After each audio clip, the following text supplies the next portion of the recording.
గత 2 రోజులుగా కురుస్తున్న భారీ వర్షాలతో పెద్దపల్లి జిల్లా తడిసి ముద్దయింది. వర్షాలు రైతుల్లో ఆనందం నింపుతుండగా లోతట్టు ప్రాంతాల ప్రజలు తీవ్ర ఇబ్బందులు ఎదుర్కొంటున్నారు.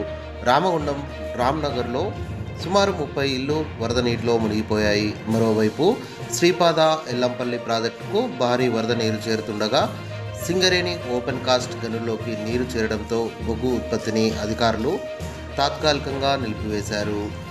భారీ వర్షాల ప్రభావంతో పెద్దపల్లి జిల్లాలోని వాగులు వంకలు ఉప్పొంగుతున్నాయి. రామగుండం నగరంలోని రామ్నగర్ లోతట్టు ప్రాంతంలో సుమారు 30 ఇళ్లు వరద నీటిలో చిక్కుకొని ప్రజలు ఇబ్బందులు పడుతున్నారు. తెలంగాణకు కీలకమైన శ్రీపాద ఎల్లంపల్లి ప్రాజెక్టుకు భారీగా వరద ప్రవాహం కొనసాగుతుంది. ప్రస్తుతం ప్రాజెక్టుకు నీటి మట్టం 143.10 మీటర్లకు చేరగా 9.1176 టీఎంసీల నీటి నిల్వ నమోదైంది. ప్రాజెక్టులోకి 44,665 క్యూసెక్ల ఇన్ఫ్లో కొనసాగుతుండగా మొత్తం ప్రవాహం క్యాచ్మెంట్ ప్రాంతం నుంచే వస్తుంది. ఎస్ఆర్ఎస్పి కడెం నుంచి ఎలాంటి ఇన్ఫ్లో లేదు. ప్రాజెక్టు నుంచి మొత్తం 396 క్యూసెక్ల నీటిని విడుదల చేస్తున్నారు. ఇందులో హెచ్ఎండబ్ల్యూఎస్కు 275 క్యూసెక్లు, ఎన్టీపీసీకి 121 క్యూసెక్లు సరఫరా చేస్తున్నారు.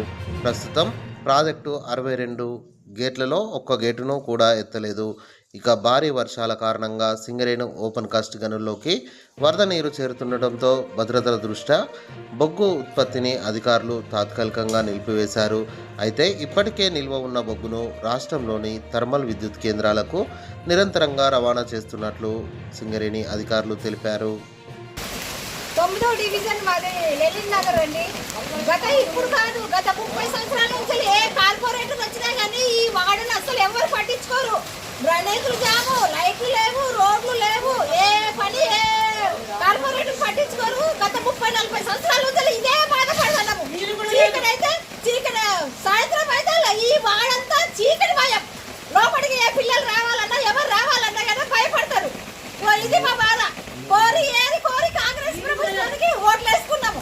అయ్యో అందరూ అసలు మా దిక్కు అసలు వచ్చే రాడు, ఒకటే చూడడు, ఏం చూడడు. ఫోన్ కూడా చేసినా కానీ పట్టించుకోడు. ఏంటిది ఈ బాధ మాకు? ఇల్లు కూలిపోతుంది, ఇల్లు కూడా కూలిపోయినట్టు ఉన్నది. ఏది పట్టించుకోడు, ఏది మాకు సాయం చేయడు. మేము ఏది కోరి వేసుకున్నాం. మేము పుట్టినప్పటి నుంచి కాంగ్రెస్ ప్రభుత్వం ఓట్లు వేస్తూనే ఉన్నాము. ఓట్లు వేసినందుకు కూడా మాకు అసలు పట్టించుకోవడం లేదు. యువందరూ అయితే అసలే పట్టించుకోడు, ఒక మాట కూడా విన్నాడు ఆయన. యువందరూ కాదు, గత 5 సంవత్సరాల క్రితం పూలందరూ కూడా 5 సంవత్సరాలు ఆయన ఏర్పడి పడ్డాము. ఆయన కూడా పట్టించుకోవాలి. ఏ కార్పొరేటర్ వచ్చినా కానీ పట్టించుకుంటలేరు.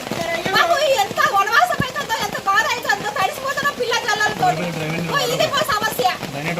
తినాలా లేదా మా పరిస్థితి ఏంటి? అనారోగ్యం పాలైపోతున్నాం మేము.